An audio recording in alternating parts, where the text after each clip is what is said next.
orang khususnya sommelier, gue lihat suka di Oke. giniin. Itu buat apa tuh? Itu gaya-gayaan doang. Ya, ya kan kasih ke cahaya gitu. Gue sering lihat tuh begini-begini tuh. Jadi itu biasa sering diterapkan di kompetisi, walaupun di dalam pekerjaan pun bisa diterapkan. Dimana tujuannya mereka melakukan hal itu yang ngeliat-ngeliat apapun kita juga ngerti, lu ngeliat apaan sih ya kan? Jadi intinya tuh kita pengen tahu wine-nya pertama clear atau tidak. Jadi kita juga bisa melihat analogi apakah wine itu baik-baik saja atau tidak baik-baik saja.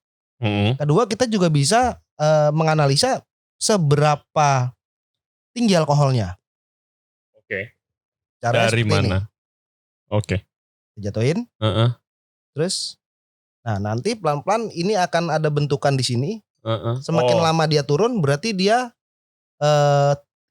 orang som menyebutnya tears atau lags. Oke. Which is semakin lama dia turun, berarti alkoholnya semakin tinggi, high viscosity. Wow, seperti itu. Oke. Semakin cepat dia turun, berarti semakin rendahlah kadar alkoholnya.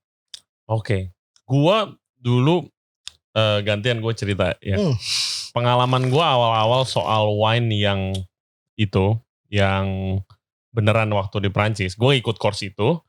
Terus waktu itu kita akan belajar wine pairing nih. Yang paling gue inget itu dessert. Dessertnya chef gue dulu bikin semua dari nanas. Nanas jelly, nanas chips, nanas cake, semua nanas lah gitu kan. Terus dikasih wine nih, satu wine dari South Africa. Wine-nya dari South Africa. Nah, rasa wine-nya itu mirip banget sama jus nanas. Nice. Mas, jus nanas. Nah, terus karena gue gak tahu apa-apa, terus kayak ada pertanyaan gak? Gue angkat tangan dong. Gue nanya, gue bilang, gue baru tahu sekarang ternyata wine itu gak harus dari anggur, dari nanas juga bisa. Dia ngakak cuy, itu bikin malu. Fruit wine dong. Enggak, tapi itu wine beneran. Note-nya aja yang mirip pineapple. Iya. Gitu loh. Gue nanya, ini ada nanasnya kan? Dia bilang kayak, dia ngakak. Gue bilang gak ada. Nah, di situ gue makin interested nih. Wah, luar biasa banget. Lo dari sesuatu yang dari anggur bisa dengan proses fermentasi dan maturation tadi bisa bikin suatu yang beda jauh gitu loh. Kalau dari gua. Nah itu memang menarik, dimana kalau sometimes kita bisa ngerasain karakter floral atau perfume itu karena di winery-nya biasanya ada tanaman jarak yang merupakan bunga-bungaan. Dan secara tanpa disadari perlahan itu kan semuanya bersinergi karena apa? Akar mereka itu saling ada yang bersentuhan ataupun kadar mineral karena air hujan itu bisa saling menyebar atau ada daun rontok dan akhirnya jadi pupuk dia jadi pupuk lagi secara alami, dan itu tanpa disadari akan menciptakan kompleksitas tertentu pada wine. Iya. Wah iya, itu yang dibilang terroir kan ya? Itu yang namanya terroir. So terroir kalau literally secara artinya is tanah memang.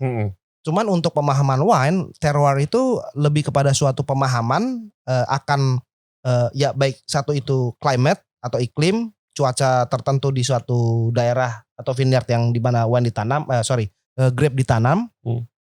Terus ya termasuk juga pada tanahnya, seberapa banyak curah hujan, kencang pelannya angin di daerah itu. Terus apakah dia termasuk microclimate atau bukan? Artinya microclimate tuh gini.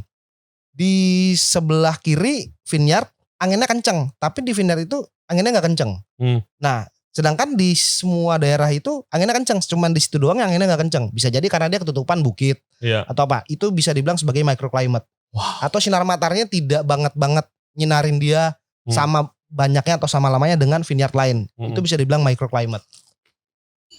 Wow. Dan itu akan menciptakan kekhasan sendiri pada vineyard tersebut. Iya, makanya nggak ada dua wine yang sama. Tidak ada dua yang sama. Walaupun kayak ngomongin even satu merek ya, beda tahun gitu bisa sama persis gak? Tidak mungkin. Mirip ada tapi nggak mungkin sama persis. Cuman memang ini menariknya antara ngomongin old world sama new world. Gini bro. Apa tuh old world new world nih? Ini buat listener kita dan gua. Coba jelasin dulu nih. Old world wine, new world wine.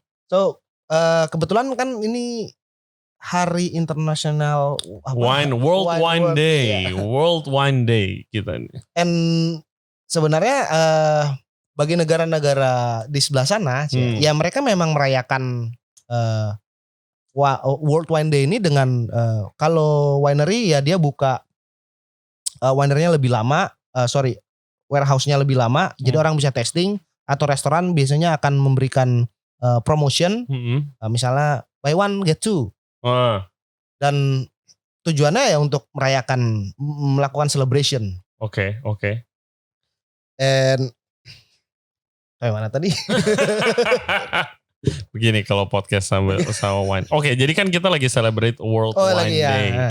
Nah, terus habis itu tadi lagi ngomongin Mas, bedanya Old World sama New World Wine. Oke, kenapa tiap tahun bisa berbeda? Nah, kalau Old World itu pertama harus kita ketahui bahwa Old World itu adalah semua negara penghasil wine. Oke. Yang berasal cuman di Eropa. Oke. Prancis, Itali, Portugal, Spain, Austria, Germany, Hungary, bla bla bla. Oke. Terus berarti New World adalah semua negara penghasil wine yang berasal dari luar Eropa. Oke, Chile. Nih wine kita kan semua dari Chile nih. Yes, termasuk Chile, termasuk Australia, New Zealand, USA, South Africa, dan bla bla bla. Nah, menariknya adalah kalau orang dari Old World itu sangat berserah pada alam. Jadi apapun hasilnya biasanya ya akan sangat berbeda tahun yang satu dengan tahun yang lain. Oke, karena semuanya kayak tadi depends, bergantung sama terroir sama tadi. Terroirnya. Diserahkan. Walaupun ada usaha-usaha sedikit sih, tapi tidak sebanyak usaha-usaha yang dilakukan oleh New World.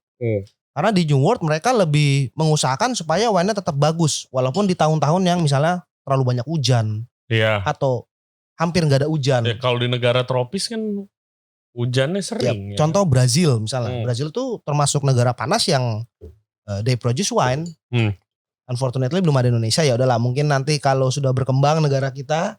Semoga ada. Semoga. Or Peru. Peru juga punya wine. Uruguay punya wine, tapi ya belum nyampe ke kita ya karena ya pelan-pelan deh. Nanti kita build the market. Edukasi orang-orang supaya makin mengerti wine dan ya mulai membiasakan diri untuk consume wine. Oke. Nah, balik lagi ke karir lu nih, Mas Togu. Lu kan selain brand manager, lu juga VP dari Indonesian Sommelier Association. Yes, you're right. Lu pernah gak lihat ke belakang kayak gila dulu gue nggak tahu apa-apa soal wine, sekarang begini gimana rasanya nih? Dan tanggung jawab sebagai VP Indonesian Sommelier Association tuh apa aja? Oke, ya memang kalau gue tarik 8-10 tahun yang lalu, di mana saat itu masih sangat jarang banget orang yang mau belajar wine, apalagi bisa dibilang mengerti wine. Kalaupun mengerti wine, orang lebih memilih untuk tidak kerja di Indonesia, mendingan kerja di kapal atau kerja di luar negeri. Nah di situ sebenarnya gue melihat peluang. Bahwa suruh siapa dia gak mau belajar, gue belajar deh. Dan ketika gue mulai belajar yang lainnya belum mulai belajar, akhirnya gue bisa merasakan sekarang bahwa gue bisa duduk sebelah gue seorang Ray Jensen dan ya kali ya kan kebalikannya Mas. Oke. And which is di situ akhirnya terbentuk suatu tanggung jawab moral. Karena banyak yang sebenarnya mau belajar wine, banyak yang mau ngerti wine, banyak yang mau gue mau jadi kayak lu ntar suatu hari. Sekarang pasti udah banyak yang begitu kan. Cuman mereka tidak dibekali dengan hal-hal yang tepat, hal yang mumpuni, dan mereka nggak tahu mau kemana. So gue sebagai vice president kerja bareng dengan tim sama Bu Pres juga dan Jakarta Bali pun kita semuanya satu tim, kita kerja bareng, kita ciptakan materi yang bisa digunakan untuk negara ini. Oke. Bagi siapapun yang mau belajar wine ya mereka harus join ISA memang. Kalau tidak join ISA kita tidak akan kasih materi itu ke mereka. Iya. Kadang emang harus perlulah satu kayak asosiasi supaya to make sure everything goes smoothly nih. Jangan kayak main dilepas ntar arahnya kan nggak tahu kemana gitu takutnya.